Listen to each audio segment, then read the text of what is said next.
Well, you notice I'm wearing the same thing I was the other day, and my hair is messed up. Well, that's usual, normal thing. Grease on my hands. I fixed my car today, and I did a good job. I fixed it.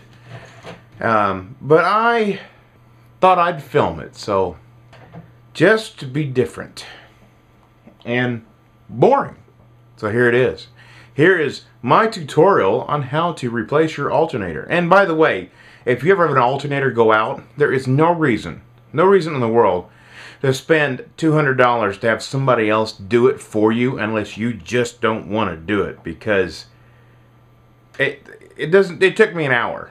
Literally an hour. That's actually the quickest one I ever did. Buick LeSabre, it took me almost 3 hours because it was hard. Today wasn't so bad. So here is my tutorial on fixing your Mustang. So I gotta replace my alternator, and I figured I'd show you a couple of things that it takes to get it done. First thing you want to do is remove the battery. You want to remove the positive first and the negative second.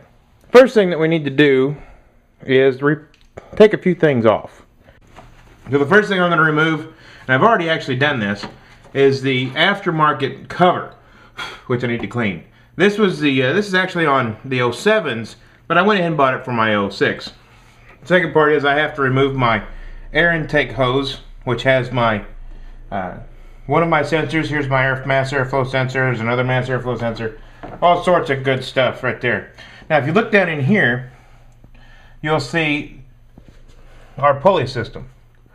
This is my alternator running right here, and this is the tensioner. The tensioner keeps this belt nice and tight, and all your cars have this. Everybody's car has this serpentine belt or one belt. We used to have 2 or 3 belts that run our cars, but now we just have one. And this is tensioner down here. I don't know if you can see it. That's what keeps the tension on the belt. Now one of the things you have to do is you have to loosen that tensioner to be able to get the belt off the alternator. And you use what's called a serpentine belt tool.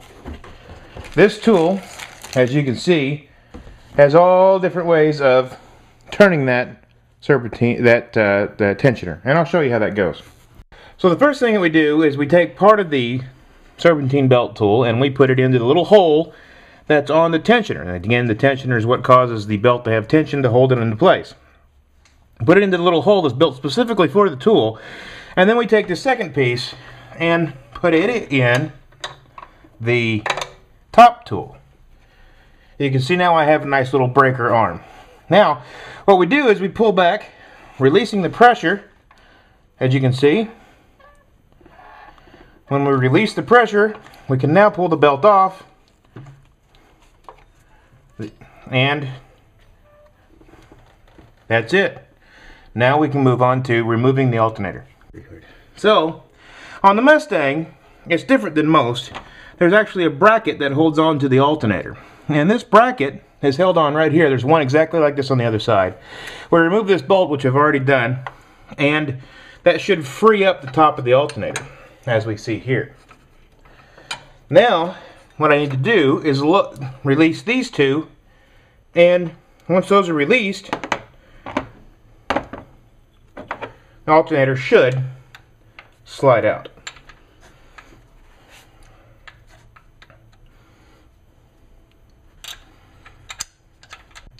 Now this bolt is really on there.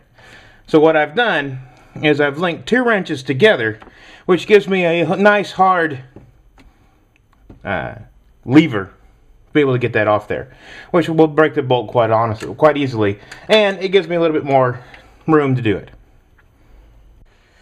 So now that the bolts are off, this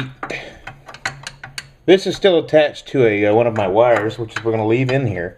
But you notice this is nice and floating now, which we shall be able to take out.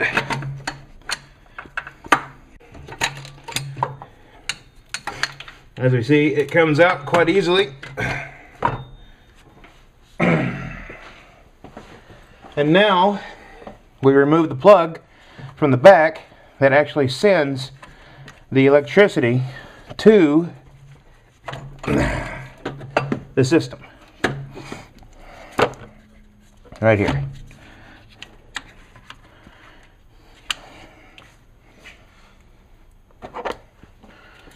What size is that? I don't know. Obviously not that one.